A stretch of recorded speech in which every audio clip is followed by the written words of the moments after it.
পারেন কিংবা সরাসরি আমাদের সাথে যুক্ত হতে পারেন এবং আমাদের সাথে কথা বলতে পারেন। তো আপনারা কি আওয়াজ ক্লিয়ার পাচ্ছেন? একটু কমেন্ট করে জানান। দর্শক মন্ডলী, শ্রোতা মন্ডলী, আপনারা কি আওয়াজ ক্লিয়ার পাচ্ছেন? একটু আমাদেরকে জানাবেন কমেন্ট করে। আমরা 2 দিন আগে ঘোষণা করেছিলাম যে রবিবারের দিন লাইভ আসবো ইনশাআল্লাহ। তো আজকে রবিবার, আজকে আমরা লাইভে এসেছি। যদি আপনাদের কোনো বিষয়ে প্রশ্ন থাকে তবুও প্রশ্ন করতে পারেন, হোয়াটসঅ্যাপের মাধ্যমে প্রশ্ন করতে পারেন কিংবা মেসেঞ্জারের মাধ্যমে প্রশ্ন করতে পারেন কিংবা যে কোনো মাধ্যমে প্রশ্ন করতে পারেন। আচ্ছা, এক ভাই শরীফুল শেখ ভাই কমেন্ট করেছেন, জি হ্যাঁ শুনতে পাচ্ছি। আচ্ছা, শুক্রিয়া, জাযাকুমুল্লাহু খাইরান। তাহলে আওয়াজ ক্লিয়ার যাচ্ছে। তো একজন হোয়াটসঅ্যাপে কি পাঠিয়েছে মনে হচ্ছে, দেখি। আচ্ছা, একজন হোয়াটসঅ্যাপে পাঠিয়েছে, এই যে আপনারা দেখতে পাচ্ছেন হোয়াটসঅ্যাপ নম্বরে আমাদের মেসেজ পাঠিয়েছে। আমার সাথে বসাতে হলে তাদের আব্দুর রাজ্জাক, ব্রাদার রাহুল, আহমদুল্লাহ এদেরকে বসতে বলুক, আমি বসতে রাজি। ওর সাথে বসার জন্য মৌলানা আশিকুর রহমান ফোন করছে কিন্তু গাধা ফোন তুলে না। আচ্ছা, এটা হচ্ছে জাহাঙ্গীর রেজভির মানে ভয়েস, মানে মেসেজ। জাহাঙ্গীর রেজভি কি ভয়েস করেছে দেখেন।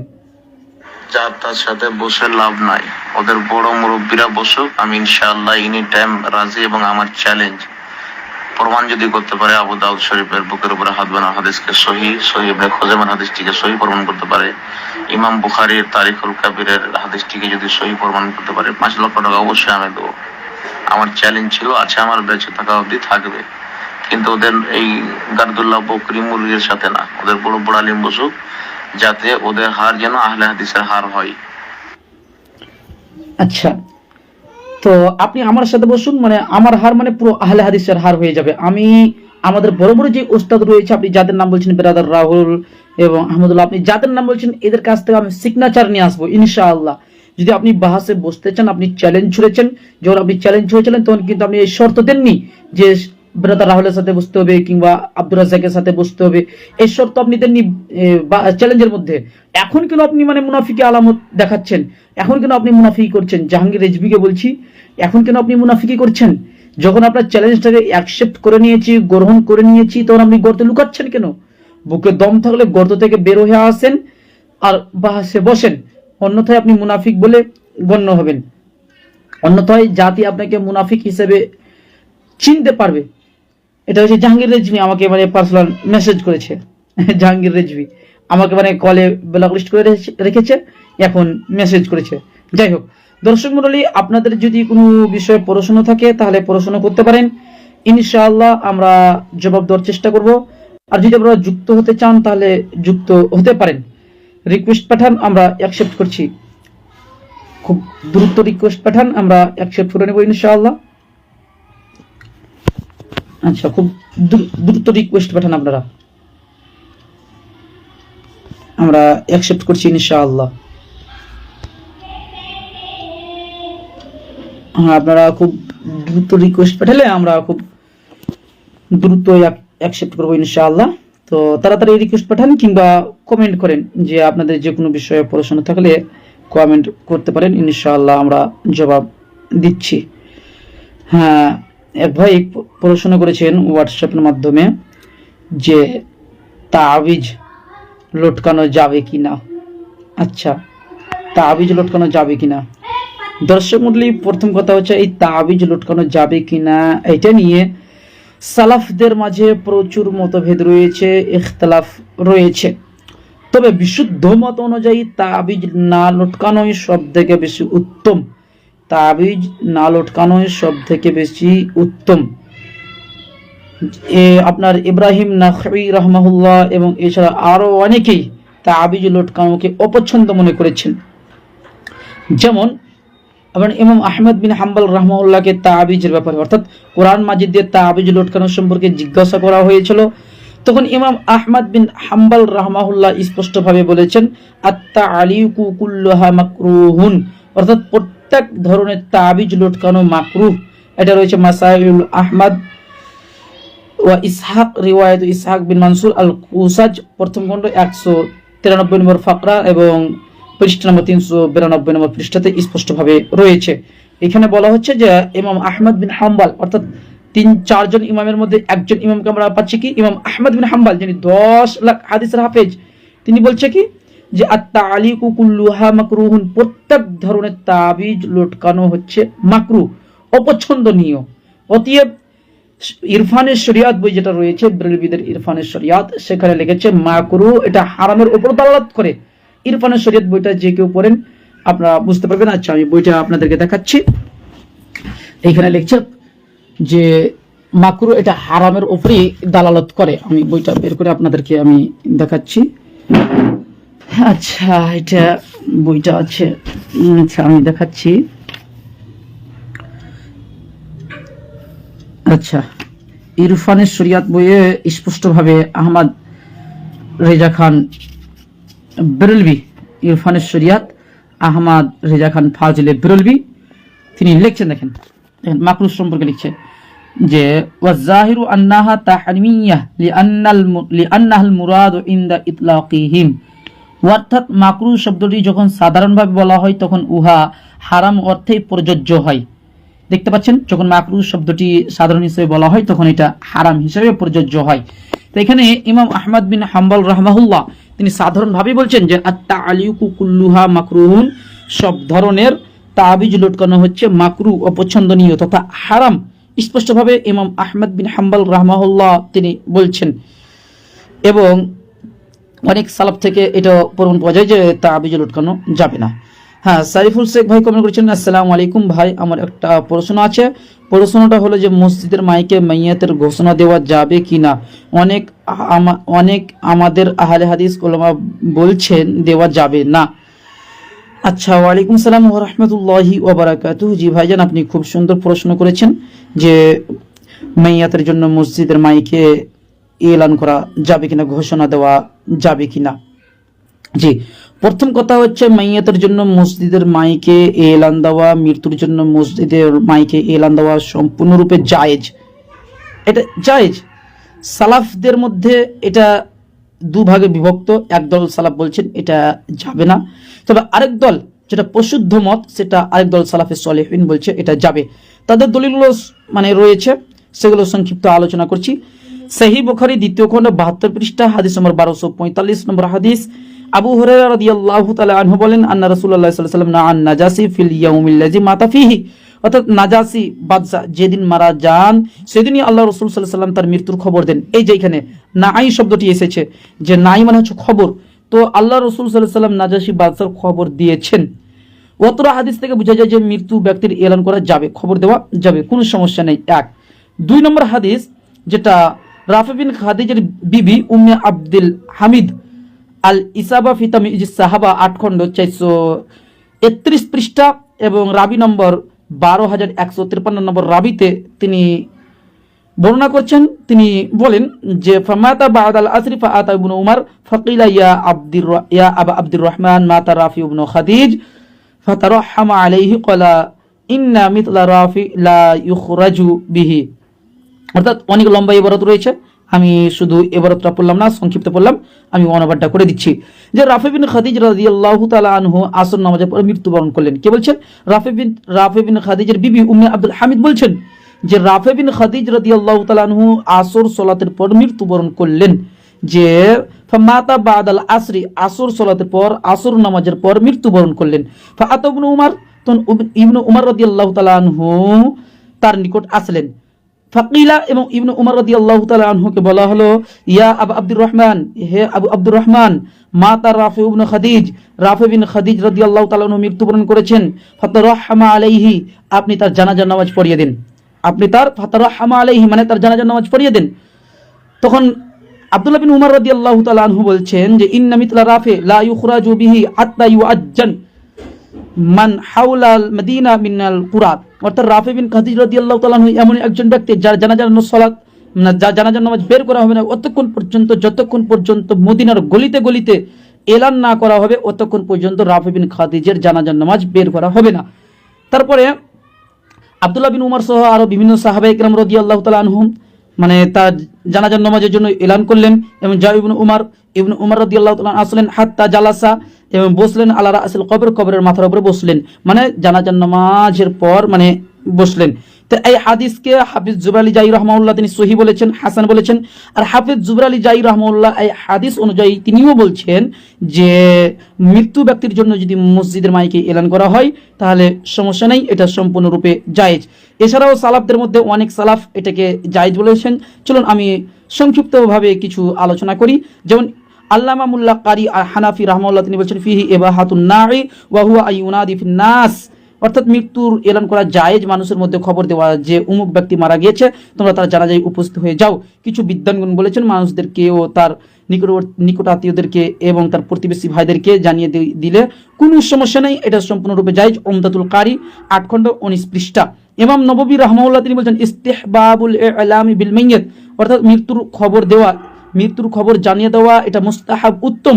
এটা রয়েছে শারহুন নববী আলা মুসলিম 7 খণ্ড 21 পৃষ্ঠা। এছাড়াও সালাফদের মধ্যে অনেকে এটাকে একদম জায়েজ বলেছেন। বিশেষ করে উর্দু ভাষীদের মধ্যে এটাকে কোনো আহলে হাদিস আলেম এখন পর্যন্ত না জায়েজ বলেনি, এখন পর্যন্ত না জায়েজ বলেনি। হাফেজ জুবর আলী জাই রহমাহুল্লাহ এটাকে সম্পূর্ণরূপে তিনিও জায়েজ বলেছেন। হাফেজ জুবের আলী জাই রহমাহুল্লাহ এটাকে জায়েজ বলেছেন। এছাড়াও ইরশাদুল হক আসারি আরও অনেকে রয়েছে যে মৃত্যু ব্যক্তির জন্য মসজিদে মাইকে এলান দেওয়া এটা জায়েজ। দেখেন হাফেজ জুবের আলী জাই রহমাহুল্লাহর বক্তব্য দেখেন, এখানে দেখেন লিখছে, দেখেন মসজিদ মে মাইয়াত কা এলান আর ইতলা, দেখেন তারপরে দেখছেন জবাব দিচ্ছে, দেখেন ওয়ালাইকুম আসসালাম ওয়া রাহমাতুল্লাহি ওয়া বারাকাতুহু জওয়াবাত দার্জে জালহে, অর্থাৎ জবাব নিম্নে উল্লেখিত। তারপরে দেখেন আবু হুরায়রা রাদিয়াল্লাহু তাআলা আনহু রিওয়ায়াত है कि अन्ना রাসূলুল্লাহ সাল্লাল্লাহু আলাইহি ওয়াসাল্লাম আন নাজাসি ফিল ইয়াউমিল্লাযী মাতা ফীহি, যে হাদিস আমি বললাম সহিহ বুখারী থেকে ওটাই। তারপরে দেখেন हाफिज जुबैर अल जाई रहमतुल्लाह सही हदीस থেকে इस्तेदलाल की वचन इस हदीस से मालूम हुआ कि लोगों को मैयत की इतला देना जायज़ है। हाफिज इब्न हजर अस्कलानी रहमहुल्लाह और इमाम बुखारी हाफिज इब्न हजर अस्कलानी रहमहुल्लाह लिखते हैं और इमाम बुखारी के इस बाब का फ़ायदा यह है कि मैयत की इतला देना तमाम हालातों में मामनू नहीं है।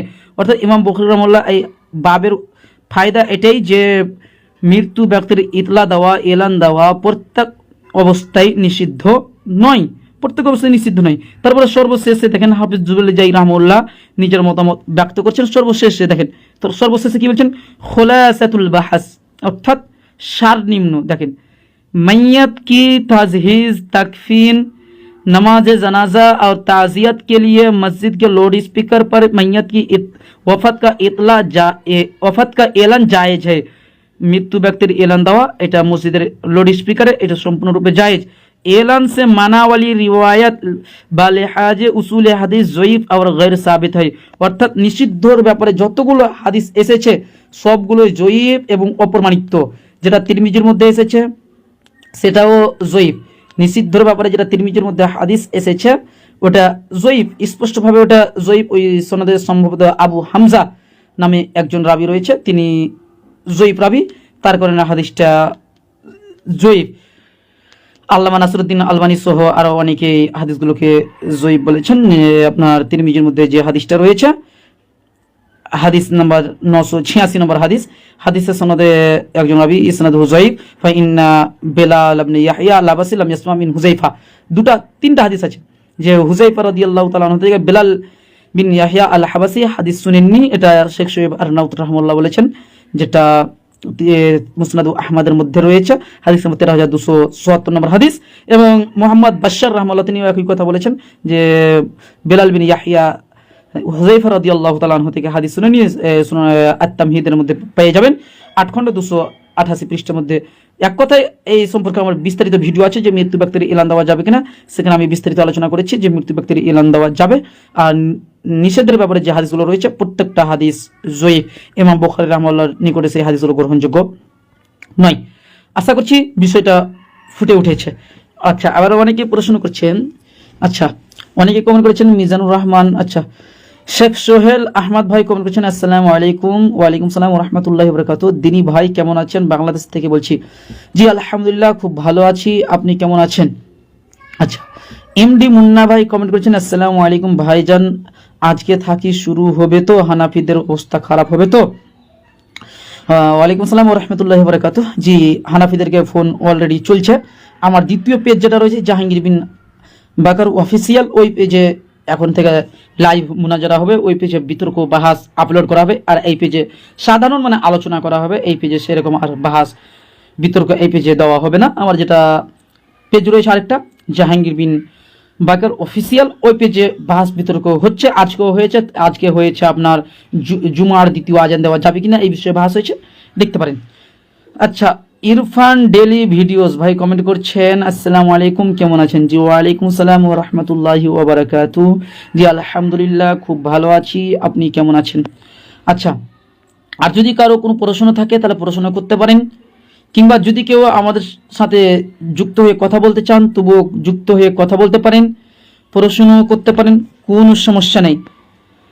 আচ্ছা, আমাদের হোয়াটসঅ্যাপে একজন ব্যক্তি সালাম দিয়েছেন, আসসালামু আলাইকুম ওয়া রাহমাতুল্লাহ। জি ওয়ালাইকুম সালাম ওয়া রাহমাতুল্লাহি ওয়া বারাকাতুহু, তুফান ভাই। আচ্ছা, দেখি যদি কেউ আমাদেরকে ফোন করেন তবুও ফোনেও কথা হবে ইনশাআল্লাহ, সমস্যা নেই, ফোনেও কথা বলতে পারেন। আচ্ছা, কি একজন ফোন করেছিল, দেখছি আমরা ফোন করে, রাজারহাট। আচ্ছা, কি আছে দেখি ব্যক্তিটা। আচ্ছা, ফোন করেছিল, আমরা ফোনটা ব্যাক করছি। ফোনের মাধ্যমে আমাদেরকে প্রশ্ন করতে পারেন, কিংবা কমেন্টে যে কোনো মাধ্যমে আপনারা প্রশ্ন করতে পারেন, ইনশাআল্লাহ জবাব দেবো। আসসালামু আলাইকুম ওয়া রাহমাতুল্লাহ। ওয়ালাইকুম আসসালাম ওয়া রাহমাতুল্লাহ। হ্যাঁ, কে বলছেন ভাইজান? আমি রাজারহাট থেকে বলছি। আচ্ছা আচ্ছা, কে বলছেন, পরিচয় আপনার? আমার পরিচয়, আমি মোহাম্মদ শেখ আলামিন। আচ্ছা আচ্ছা, হ্যাঁ বলেন ভাইজান, কি বলছেন? তো আপনার সঙ্গে কথা ছিল, আপনি তখন তো রিসিভ করলেন না। জি জি, আমি তো লাইভ আছি, ওই জন্য রিসিভ করা হয়নি। হ্যাঁ হ্যাঁ, সেটা আমি দেখলাম, ওই জন্য লাইভটা দেখার পর আমি কল করিনি। আচ্ছা আচ্ছা, জি জি বলেন। ঠিক আছে, পরে কথা হবে আপনার সঙ্গে। আচ্ছা আচ্ছা, ঠিক আছে তাহলে। আসসালামু আলাইকুম ওয়া রাহমাতুল্লাহ। আচ্ছা, শরীফুল ভাই কমেন্ট করছেন, জি ভাই আপনার মোবাইল নম্বরটা দিলে ভালো হতো। আচ্ছা, আমার মোবাইল নম্বর হচ্ছে 9508385488। এটা হচ্ছে আমার মোবাইল নম্বর, এই নম্বরে মেসেজ করতে পারেন, হোয়াটসঅ্যাপ করতে পারেন, এটাই আমার সব কিছু নম্বর, এটাই 9508385488, এটাই হচ্ছে আমার সব কিছু নম্বর। আবু ওবাইদা ভাই কমেন্ট করছেন, আসসালামু আলাইকুম, কেমন আছেন জাহাঙ্গীর ভাই? ওয়ালাইকুম সালাম ওয়া রাহমাতুল্লাহি ওয়া বারাকাতুহু। জি আলহামদুলিল্লাহ, খুব ভালো আছি, আপনি কেমন আছেন? এমডি মুন্না ভাই তিনি কমেন্ট করেছেন, কিছু নাম্বার দিব, কল করবেন। আচ্ছা, ইনশাআল্লাহ নম্বরগুলো আমাকে হোয়াটসঅ্যাপে দিবেন, কল করব। আচ্ছা, নম্বর দেওয়ার সাথে সাথে তার ছবিগুলো এবং তার নামটা কি রয়েছে সেটা বলে দিলে সব থেকে বেশি ভালো হবে, সব থেকে বেশি ভালো হয়। আচ্ছা, আর যদি কেউ কিছু মানে যদি কারো কিছু জানা প্রয়োজন থাকে তাহলে আমাদেরকে মেসেজ করতে পারেন, ইনশাআল্লাহ আমরা জবাব দিচ্ছি। আমরা আর কিছুক্ষণ লাইভে থাকবো, আর বেশিক্ষণ লাইভে থাকবো না। যদি আপনাদের জানার প্রয়োজন হয় তাহলে মেসেজ করতে পারেন আমাদেরকে, খুব তাড়াতাড়ি মেসেজ করেন, আমরা লাইভ থেকে চলে যাব। খুব তাড়াতাড়ি মেসেজ করলে খুব ভালো হয়। আচ্ছা,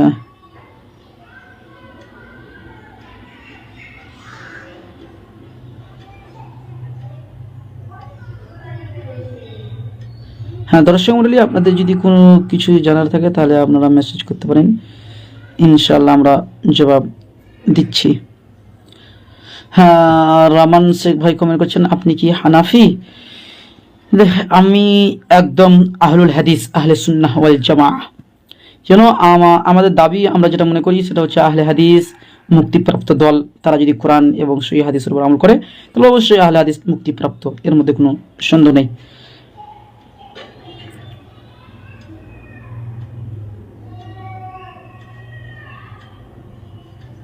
আচ্ছা, আর যদি কারো কিছু জানার প্রয়োজন থাকে তাহলে মেসেজ করতে পারেন।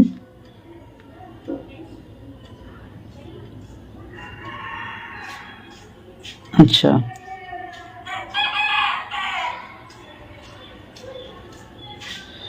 হ্যাঁ, সুজন ভাই কমেন্ট করছেন যে কাশফ ও ইলহাম, কাশফ ও ইলহাম কি? এর মাধ্যমে আকাবিররা নাকি গায়েব জানেন? আল্লাহু আকবার। জি, কাশফ এবং ইলহাম এই দুটাই হচ্ছে বাতিল, এই দুটাই বাতিল, এই দুটাই হচ্ছে বাতিল। সহিহ বুখারী হাদিস নাম্বার 2641 নম্বর হাদিস, মাকতাবা ইসলামিয়া দ্বিতীয় খণ্ড 4 খণ্ড 27 পৃষ্ঠা। যে আব্দুল্লাহ বিন উমর রাদিয়াল্লাহু তাআলা আনহু থেকে বর্ণিত যে রাসূলুল্লাহ সাল্লাল্লাহু আলাইহি ওয়াসাল্লাম বলেছেন, যদি কাশফের কিংবা ইলহামের যদি অবকাশ থাকতো তাহলে সেটা উমর বিন খাত্তাব রাদিয়াল্লাহু তাআলা আনহু পেতেন। তার মানে আল্লাহ রাসূলের যুগে কাশফ এবং ইলহাম বন্ধ হয়ে গেছে, কাশফ এবং ইলহাম বন্ধ হয়ে গেছে, এখন এই দুটো হচ্ছে বাতিল। আশা করছি বিষয়টা বুঝতে পেরেছেন। সহিহ বুখারীর হাদিস নাম্বার 2641 নম্বর হাদিস দ্রষ্টব্য দেখবেন, সেখানে পেয়ে যাবেন, ব্যাখ্যাগুলো দেখবেন, ফাথুল বারী সহ আরও বিভিন্ন ব্যাখ্যাগুলো দেখবেন, সেখানে পেয়ে যাবেন। আচ্ছা, শেখ সোহেল আহমদ ভাই কমেন্ট করছেন। আচ্ছা, কমেন্ট আপনার চলে গেছে। আসসালামু আলাইকুম দিনী ভাই, কেমন আছেন? বাংলাদেশ থেকে বলছি। জি, ওয়ালাইকুম আসসালাম ওয়া রাহমাতুল্লাহি ওয়া বারাকাতুহু। জি, খুব ভালো আছি, আপনি কেমন আছেন? আচ্ছা, রহমান শেখ ভাই কমেন্ট করছেন, আপনার বাড়ি কোথায়? আমার বাড়ি পাকুড়, মনিরামপুর, ঝাড়খণ্ড। রোহান খান ভাই কমেন্ট করছেন, আসসালামু আলাইকুম। ওয়ালাইকুম আসসালাম ওয়া রাহমাতুল্লাহি ওয়া বারাকাতুহু। ধানিরুল শেখ ভাই কমেন্ট করছেন, আব্দুর রাজ্জাক বিন ইউসুফ বলেছে, কিয়ামতের দিন নবী বলবে আমার নেকির পাল্লা ভারী হয় না গুনহার পাল্লা ভারী হয়, এটা কোন হাদিসে লেখা আছে? এমন হাদিস আমাদের নজরে এখন পর্যন্ত আসেনি, তবে মানুষরা চিন্তিত হয়ে রাসূল সাল্লাল্লাহু আলাইহি ওয়াসাল্লামের কাছে যাবে এই সম্পর্কে আমাদের কাছে হাদিস এসেছে। কিন্তু মানে আল্লাহ রাসূল সাল্লাল্লাহু আলাইহি ওয়াসাল্লাম মানে নেকির দাড়ি পাল্লার দিকে ফল করে তাকিয়ে থাকবে, এরকম হাদিস আমাদের কাছে পৌঁছায়নি। বাকিটুকু আল্লাহু আলাম। আবু ওবাইদা ভাই কমেন্ট করেছেন, সিজদায় গিয়ে কি সিজদায় দোয়া বলার জন্য পরে অন্য কোনো দোয়া করা যাবে? জি, সিজদার দোয়া বলার পরে আপনি অন্য কোনো দোয়া বলতে পারেন, কিন্তু কোরআন মাজিদের দোয়া যেন না হয়, কোরআন মাজিদ থেকে দোয়া যেন না হয়, তাহলে আপনি বলতে পারবেন, কোনো সমস্যা নেই। আচ্ছা, আরিফুল হক ভাই কমেন্ট করছেন, আসসালামু আলাইকুম, জসিমউদ্দিন রহমানী সম্পর্কে আপনার মতামত কি? ওয়ালাইকুম সালাম ওয়া রাহমাতুল্লাহি ওয়া বারাকাতুহু। দেখেন, জসিমউদ্দিন রহমানী সম্পর্কে আমার সেরকম কোনো মতামত নেই, কারণ আমি তার সেরকম বক্তব্য শুনি না। 2 নম্বর, আমাদের কাছে যেরকম বক্তব্য এসেছে অনেক জিহাদের নিয়ে তিনি অপব্যাখ্যা করেছে, জিহাদ সম্পর্কে তার ভ্রান্ত কিছু বক্তব্য রয়েছে, জিহাদ সম্পর্কে তার ভ্রান্ত বক্তব্য রয়েছে, এই বক্তব্যগুলো কোরআন ও হাদিস দ্বারা প্রমাণিত হয় না। তো যদি জসিমউদ্দিন রহমানীর বক্তব্য যদি কোরআন হাদিসে মিলে তাহলে মানতে পারে, না যদি কোরআন হাদিসে না মিলে তাহলে মানবে না, ছেড়ে দিবেন। ব্যক্তিগতভাবে আমার কোনো মতামত তার উপরে নেই। আচ্ছা, সুজন ভাই কমেন্ট করছেন, ওয়াসিলা কি? ওয়াসিলা হচ্ছে কোনো কিছুর মাধ্যম দিয়ে দোয়া করা, যার সারমর্ম কোনো কিছুর মাধ্যম দিয়ে দোয়া করা। এক কথায় ওয়াসিলা বিভিন্ন প্রকার রয়েছে। মৃত্যু ব্যক্তির নামে ওয়াসিলা করা, তো মনে রাখবেন মৃত্যু ব্যক্তির নামে ওয়াসিলা করা যাবে না, মৃত্যু ব্যক্তির নামে ওয়াসিলা করা যাবে না, এটা নাজায়েজ। শাইখুল ইসলাম ইমাম ইবনে তাইমিয়া রাহমাহুল্লাহর একটা গ্রন্থ রয়েছে কিতাবুল ওয়াসিলা, সেখানে শাইখুল ইসলাম ইমাম ইবনে তাইমিয়া রাহমাহুল্লাহ বিস্তারিত আলোচনা করছেন যে মৃত্যু ব্যক্তির নামে ওয়াসিলা করা যাবে না, এর অনেকগুলো ব্যাখ্যা রয়েছে। ওয়ালাইকুম আসসালাম ওয়া রাহমাতুল্লাহ। আচ্ছা, আরো অনেকে কমেন্ট করছেন। আবু ওবাইদা শেখ ভাই কমেন্ট করছেন যে সালাম ফিরানোর পূর্বে কি কোনো দোয়া করা যাবে, যেমন পিতামাতার জন্য দোয়া বা কোনো অসুস্থ ব্যক্তির জন্য দোয়া? দেখেন, নামাজে আপনি তাশাহুদে বসে সালাম ফিরানোর পূর্বে আপনি দোয়া করতে পারবেন, কিংবা আপনি রুকুতে গিয়েও দোয়া করতে পারবেন, কিংবা সেজদাতে গিয়েও আপনি দোয়া করতে পারবেন, ঠিক আছে? কিন্তু সেই দোয়াগুলো যেন কোরআন মাজিদের দোয়া না হয়, হাদিস থেকে হয়। যদি হাদিস থেকে হয় তাহলে ঠিক করতে পারবেন, আপনি যে কোনো দোয়া করতে পারবেন হাদিসের দোয়া, কিন্তু আপনি কোরআন মাজিদ দোয়াগুলো যেমন রয়েছে রব্বি রাহমুহুমা কামা রাব্বায়ানি সাগীরা, সিজদাতে গিয়ে এই দোয়া বলতে পারবেন না, তাশাহুদে বসে এই দোয়া বলতে পারবেন না। কেন?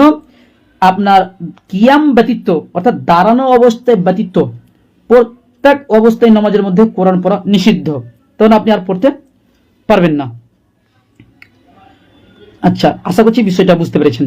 রোহান খান ভাই আবার কমেন্ট করছেন, হুজুর আমরা জোরে আমিন বললেই বলে আমাদেরকে মসজিদে নামাজ পড়তে দেয় না, আবার বলে জানাজা পড়বো না, এরকম একটা ধমকি দেয়, এখন আমরা কি করব? আচ্ছা, দেখেন, জোরে আমিন বলাটা বাধ্যতামূলক নয়, প্রথম কথা মনে রাখবেন, জোরে আমিন বলাটা বাধ্যতামূলক নয়। যেখানে দেখতে পাচ্ছেন যে আপনার উপর সমস্যা হচ্ছে, প্রচুর সমস্যা, আপনাকে জানাজার নামাজে শামিল হতে দিচ্ছে না, আপনার কবরে আপনাকে দাফন করতে দিচ্ছে না, এবং মসজিদে নামাজ পড়তে দেয় না, তাহলে আপনি জোরে আমিনটা বলবেন না। কেন? এটা না বললেও নামাজ হয়ে যাবে, কিন্তু এটা বলাটা হচ্ছে সুন্নাহ, নেকি রয়েছে, কিন্তু আপনার উপর যে জোর জবরদস্তি চলে আসছে, আপনাকে হত্যার হুমকি দিচ্ছে কিংবা আরো যে কোনো জিনিসের হুমকি দিচ্ছে, তখন আপনি বললেন না সমস্যা নেই, নামাজ হয়ে যাবে। আর যদি আপনি চান যে আমি আমিন বলবো, তাহলে আপনি ব্যক্তিগতভাবে বাড়তো নামাজ পড়তে পারেন, যেটা সালাফদের মধ্যে অনেকেরই, অর্থাৎ সাহাবীদের মধ্যে অনেকেরই ব্যক্তিগতভাবে বাড়তেও মসজিদ ছিল। ব্যক্তিগতভাবে আবু বকর রাদিয়াল্লাহু তাআলা আনহু সহ অনেক সাহাবীর বাড়তে, মানে নিজের বাড়িতে মসজিদ ছিল। যেমন ইমাম বুখারী রাহমাহুল্লাহ সহিহ বুখারীর মধ্যে বাব কায়েম করছেন, বাবুল মাসাজিদি ফিল বুয়ুত, অর্থাৎ বাড়ির মসজিদ, বাড়ি ঘরে মসজিদ তৈরি করা সংক্রান্ত অধ্যায়। তো তারপরে ইমাম বুখারী রাহমাহুল্লাহ তিনি হাদিস উল্লেখ করেছেন, হাদিস নম্বর 3906, যে আবু বকর রাদিয়াল্লাহু তাআলা আনহুর একটা বাড়িতে মসজিদ ছিল। আব্দুল্লাহ বিন রাওয়াহা রাদিয়াল্লাহু তাআলা আনহু তিনি তার বাড়িতে মসজিদ তৈরি করেছিলেন, যেটা মুসান্নাফ ইবনে আবি শাইবা হাদিস নম্বর 34729 নম্বর হাদিস রয়েছে। হাদিস সনদ মুনকাতি হলেও এর বিভিন্ন সূত্র রয়েছে। আবু মিজলাজ তিনিও তার একটা বিখ্যাত দাবি, আবু মিজলাজ তিনিও তার বাড়িতে একটা মসজিদ তৈরি করেছিলেন এবং সেখানে জামাতের সাথে সালাত আদায় করতেন। মুসান্নাফ ইবনে আবি শাইবার মধ্যে রয়েছে 6154 নম্বর হাদিস। দেখতে পাচ্ছেন যে আপনার উপরে বাধা মুসিবত আসছে, যদি আপনি চাচ্ছেন যে আমি সুন্নাত ছাড়বই না, তাহলে আপনি বাড়তে সালাত আদায় করতে পারেন। যখন আপনার উপরে বাধা বিপত্তি চলে আসবে, তখন আপনি বাড়তে সালাত আদায় করতে পারেন, অসুবিধা নেই। আচ্ছা, রমন শেখ ভাই কমেন্ট করছেন, আপনি কি জন্মসূত্রে থেকে আহলে হাদিস কিভাবে হলেন? আচ্ছা, প্রথম কথা মনে রাখেন যে আমরা আহলে হাদিস ঘরে জন্মগ্রহণ করেছি। তবে যখন আমরা আহলে হাদিস মানে ছিলাম ছোট, আমরা বাল্যকালের কথা বলছি, ছোট যখন ছিলাম তখনের কথা বলছি, যখন আমরা আহলে হাদিস ছিলাম, মানে আমার পিতা মাতা সকলেই আহলে হাদিস, তখন কিন্তু আমরা অতটা আহলে হাদিসের গুরুত্ব বুঝতাম না। তখন যে যার মতো পেত আমল করত, এক কথায় যে যার মতো পেত আমল করত। আপনার অনেকেই মানে পীর পূজা করতো, বিশেষ করে আমাদের গ্রামের কথা বলি, আমাদের গ্রামে একটা দিঘি রয়েছে, সেখানে একটা বট গাছ রয়েছে, সেখানে অনেকে মানে এত বড় বড় ঘোড়ার মূর্তি রয়েছে, আরো অনেক কিছু মূর্তি রয়েছে, সেগুলোর পূজা করতো। এমনকি আমার আব্বুরাও সেরকম মানে পূজা করেছে, মানে মাজারিদেরকে দেখে, মাজার পূজারীদেরকে দেখে। তো তারপরে 2004 সালে যখন আমাদের গ্রামে ডক্টর জাকির নায়েক আসে, তখন থেকে আলহামদুলিল্লাহ পুরো পীর পূজা একদম এগুলো সব উঠিয়ে চলে গিয়েছে। হানাফি আমাদের গ্রামে একটাও এখন আর খুঁজে পাবেন না, সেই 2004 থেকে মানে পুরো হানাফি উঠে গিয়েছে, পীরপন্থী যা আছে সবই উঠে গিয়েছে। এমনকি আমাদের গ্রাম মন্নাপুরে টেনে টেনে যদি আপনি চান তো 2-4টা হিন্দু পেয়ে যাবেন, কিন্তু হানাফি খুঁজে পাবেন না। তো আমরা জন্মসূত্রে আহলে হাদিস, কিন্তু আমরা ছোট থেকে আহলে হাদিসের গুরুত্বটা সেরকম বুঝতাম না। তো আমার পিতামাতা কি করলো, তারপরে আমাকে বর্ধমান মাদ্রাসায় ভর্তি করলো। বর্ধমান সোলাপুর মাদ্রাসা যেটা রয়েছে হানাফিদের মাদ্রাসা আশরাফুল উলুম, সেখানে আমাকে ভর্তি করলো। সেখানে আমি হিফজের জন্য পড়াশোনা করছিলাম। তো এক পর্যায়ে আমার ওস্তাদ শামসুল হক রয়েছে, তার সাথে আমার বিতর্ক হয়ে যায় যে সালাতে নামাজে কোথায় হাত বাঁধতে হবে এই নিয়ে। তখন বিতর্ক শুরু হয়ে গেল। তখন মাদ্রাসায় যে সেক্রেটারি রয়েছে সম্ভবত হায়দার, মোটামুটি আমি 10 বছর আগের কথা বলছি, 2014 সালে, 14 থেকে 15 সালের কথা বলছি। তো সেক্রেটারি ছিল হায়দার সাহেব। তখন মানে পুরো আহলে হাদিসদেরকে সেই সময়তে মসজিদ থেকে বের করে দেন, মানে মাদ্রাসা থেকে বের করে দেন পুরো আহলে হাদিসদেরকে।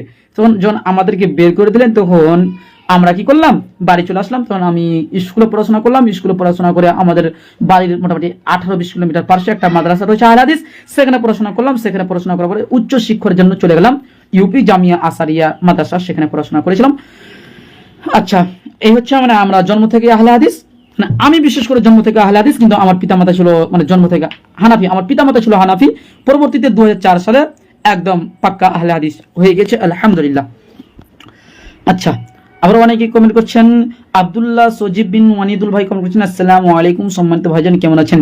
জি ওয়ালাইকুম সালাম ওয়া রাহমাতুল্লাহি ওয়া বারাকাতুহু, আলহামদুলিল্লাহ খুব ভালো আছি, আপনি কেমন আছেন? অনেকদিন পর আপনাকে দেখা গিয়েছে অনলাইনে। আচ্ছা, নাহা কাইফ ভাই কমেন্ট করছেন, আসসালামু আলাইকুম, কেমন আছো? জি ওয়ালাইকুম সালাম ওয়া রাহমাতুল্লাহি ওয়া বারাকাতুহু, খুব ভালো আছি, আপনি কেমন আছেন? আচ্ছা, সুজন এসকে ভাই কমেন্ট করছেন, আমাদের হুজুর বলছে আল্লাহর ওয়ালিরা গায়েব জানেন, কোরআন ও আল্লাহর ওহির মাধ্যমে গায়েবের খবর বলেছেন, আর ওলিদের কাশফ ও ইলহামের মাধ্যমে গায়েবের খবর বলেছেন। দলিল হিসেবে বলছেন উমর রাদিয়াল্লাহু তাআলা মদিনায় জুমা খুতবা দিতে বলছিল সাহাবিয়া জাবাল এই সাহাবী তো সিরিয়ায় ছিল, উমর কি করে জানলেন? দেখেন অনেক সময় আমার জানা নেই এই হাদিসটা কোথায় রয়েছে, আমাদের এই হাদিসটা জানা নেই, তারপরে যদি উনি হাদিসটা দিতেন তাহলে আমরা সাথে সাথে যাচাই করে এখনই মানে বলে দিতে পারতাম। প্রথম কথা হচ্ছে গায়েব কেউ জানে না, গায়েব কেউ জানে না, গায়েব একমাত্র আল্লাহ সুবহানাহু ওয়া তাআলা জানে। এমনকি মুহাম্মদ রাসূলুল্লাহ সাল্লাল্লাহু আলাইহি সাল্লামও গায়েব জানেন না, মুহাম্মদ রাসূলুল্লাহ সাল্লাল্লাহু আলাইহি সাল্লামও গায়েব জানে না, গায়েব একমাত্র আল্লাহ সুবহানাহু ওয়া তাআলা জানে। তাহলে বলবেন যে মুহাম্মদ সাল্লাল্লাহু আলাইহি সাল্লাম অনেক ঘটনা কিভাবে বলে দিয়েছেন? জি, প্রথম কথা মনে রাখবেন মুহাম্মদ রাসূলুল্লাহ সাল্লাল্লাহু আলাইহি সাল্লাম অনেক ঘটনা যেটা বলেছেন ওটা হচ্ছে ওহীর মাধ্যমে, ওহীর মাধ্যমে মুহাম্মদ রাসূলুল্লাহ সাল্লাল্লাহু আলাইহি সাল্লাম সব কথা বলেছেন, সেটা গায়েব বলা হয় না, সেটাকে ওহী বলা হয়। যখন প্রয়োজন হয়েছে সেটা আল্লাহ সুবহানাহু ওয়া তাআলা ওহী পাঠিয়ে দিয়েছে রাসূল সাল্লাল্লাহু আলাইহি সাল্লামের উপর, যেটা সূরা নাজম আয়াত নম্বর 2-3 এর মধ্যে পেয়ে যাবেন। এখন প্রশ্ন হচ্ছে তাহলে আল্লাহ রাসূল কি সত্যি গায়েব জানেন না? জি, আল্লাহ সুবহানাহু ওয়া তাআলা নিজেই পবিত্র কোরআনুল কারীমের মধ্যে বলে দিয়েছেন, সূরা হুদ সূরা নম্বর 11 আয়াত নম্বর 31, আল্লাহ রাব্বুল আলামিন আল্লাহ রাব্বুল আলামিন বলেছেন ওয়ালা আকুলু লাকুম ইনদি খাযাইনুল্লাহ ওয়ালা আ'লামুল গায়বা ওয়ালা আ'লামু, আর আমি জানি না আল গায়বা গায়ব, ওয়ালা আকুলু, আর আমি বলি না ইন্নী মালাক, যে আমি মালাক। স্পষ্টভাবে বলছেন যে ওয়ালা আ'লামুল গায়বা, আর আমি বলি না যে আমি গায়ব জানি। আল্লাহ রাসূল বলছেন যে ওয়ালা আ'লামুল গায়বা, আমি বলি না যে আমি গায়ব জানি, তার মানে আল্লাহ রাসূল নিজেই বলছে যে আমি গায়ব জানি না। তাহলে মানে আপনারা কিভাবে বলতে পারেন যা আল্লাহ রাসূল গায়ব জানেন? এটা সম্পূর্ণ ভ্রান্ত আকীদা, সম্পূর্ণ এটা বাতিল আকীদা। আল্লাহ নবীর উপরে মানে যেটা এসেছে সেটা হচ্ছে ওহী, আল্লাহ নবী গায়ব জানতেন না। আচ্ছা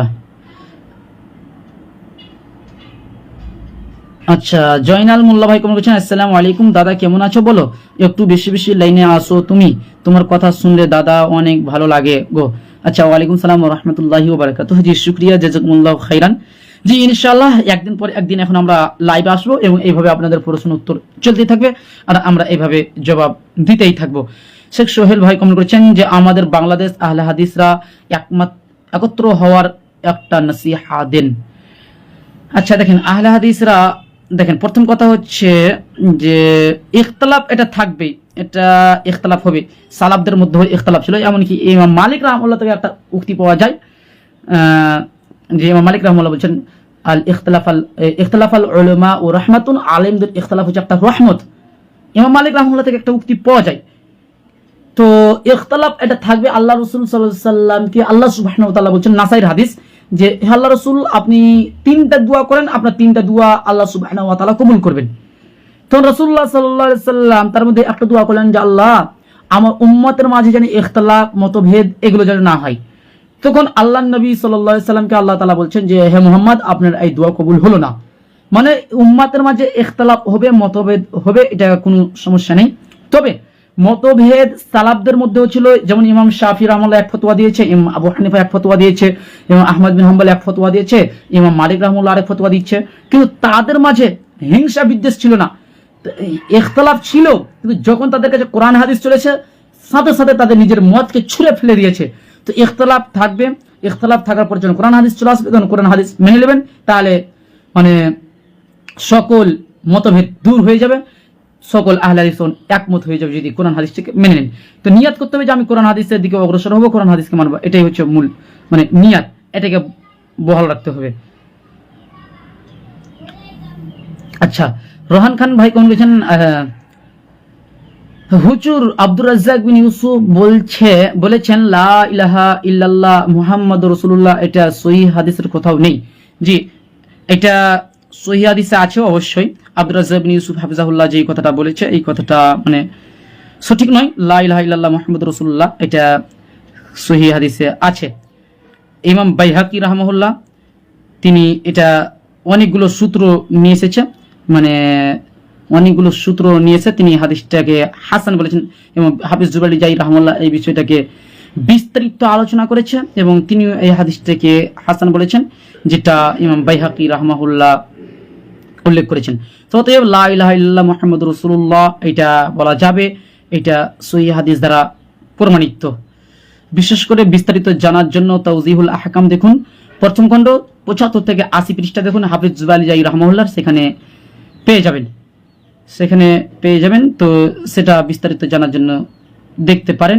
এবং ইমাম বাইহাকি রাহমাহুল্লাহর কিতাবুল আসমা ওয়া সিফাত পৃষ্ঠা নম্বর 105 এবং 6 দেখতে পারেন। এবং অন্য নুসখায় 131 এবং আরেকটা নুসখা যেটা আনোয়ার মুহাম্মদী এলাহাবাদ থেকে প্রকাশিত হয়েছে 1313 হিজরিতে, সেখানে 81 পৃষ্ঠা দেখবেন, সেখানে পেয়ে যাবেন যে লা ইলাহা ইল্লাল্লাহ মুহাম্মদ রাসূলুল্লাহ, এটা সহিহ হাদিস দ্বারা প্রমাণিত রয়েছে, অতএব বলতে পারেন।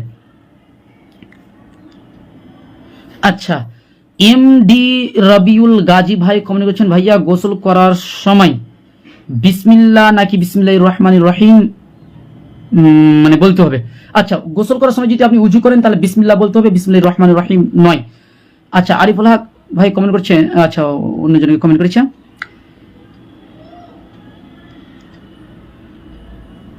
আচ্ছা ভাই নাহাকাই ভাই কমেন্ট করেছেন, মানে আপনার কমেন্টের আগালগুলা কিছু বুঝতে পারছি না। আর একটা কমেন্ট করেছেন যে কে বলছে মাটির, কেউ বলছে নূরের, কোনটা সঠিক? জি, প্রথম কথা হচ্ছে আল্লাহ নবী সাল্লাল্লাহু আলাইহি সাল্লাম বাশার, আর আল্লাহ নবী সাল্লাল্লাহু আলাইহি সাল্লাম মাটির তৈরি, এটা নূরের তৈরি, আল্লাহ নবী সাল্লাল্লাহু আলাইহি সাল্লাম নয়। ফুরফুরাতের বই রয়েছে, আপনি দেখতে পারেন আদ-দাওয়া, সেখানে ফুরফুরা বিস্তারিত আলোচনা করেছেন। আচ্ছা, ইয়েস খান ভাই কমেন্ট করেছেন, জাযাকুল্লাহ খাইরান, আল্লাহ আপনাকে জান্নাতুল ফিরদাউস দান করুন, আমিন প্রিয় ভাই। জি আমিন, আল্লাহ সুবহানাহু ওয়া তাআলা আপনাকে জান্নাতুল ফিরদাউস দান করুক, আমিন। হ্যাঁ দর্শক মণ্ডলী, আমরা অনেকক্ষণ থেকে লাইভে আছি, মোটামুটি 1 ঘন্টা, মানে 1.5 ঘন্টা হয়ে আসছে। আচ্ছা, বদরুদ্দিন ভাই কমেন্ট করেছেন, আসসালামু আলাইকুম। জি ওয়ালাইকুম আসসালাম ওয়া রাহমাতুল্লাহি ওয়া বারাকাতুহু। হ্যাঁ, কেমন আছেন? অনেকেই কমেন্ট করছেন, অনেকের কমেন্টগুলো দেখতে পাচ্ছি, আবার অনেকের কমেন্টগুলো চলে যাচ্ছে, অনেকের কমেন্টগুলো দেখা যাচ্ছে না, অনেকের কমেন্টগুলো দেখা যাচ্ছে। আচ্ছা, নাহাকে ভাই কমেন্ট করছেন, আবার বলবেন? আচ্ছা কি ভাই, দেখ প্রথম কথা হচ্ছে আল্লাহ নবী সাল্লাল্লাহু আলাইহি সাল্লাম মাটির তৈরি, এর মধ্যে কোনো সন্দেহ নেই। আল্লাহ রাসূল সাল্লাল্লাহু আলাইহি সাল্লাম মাটির তৈরি, কোনো সন্দেহ নেই। আচ্ছা হ্যাঁ দর্শক মণ্ডলী, যদি কিছু আপনাদের জানার প্রয়োজন থাকে তাহলে মেসেজ করতে পারেন। হ্যাঁ, রোহান খান ভাই কমেন্ট করছেন যে মুজাফফর বিন মোহসিন বলেছে আমি নতুন কোরআন তৈরি করছি, এই কথার ব্যাখ্যা কি? আমি এই বক্তব্য শুনিনি, এবং যে এই বক্তব্যটা দিয়েছে আপনি তার কাছ থেকে ব্যাখ্যাটা চাইবেন, মানে উনি কি উদ্দেশ্যে বক্তব্যটা দিয়েছে সেটা তো আমি বলতে পারছি না, আপনি তার কাছ থেকে ব্যাখ্যাটা নিয়ে নেবেন। আচ্ছা, আজকের মতো আমরা এখানে লাইভটা বন্ধ করতে যাচ্ছি।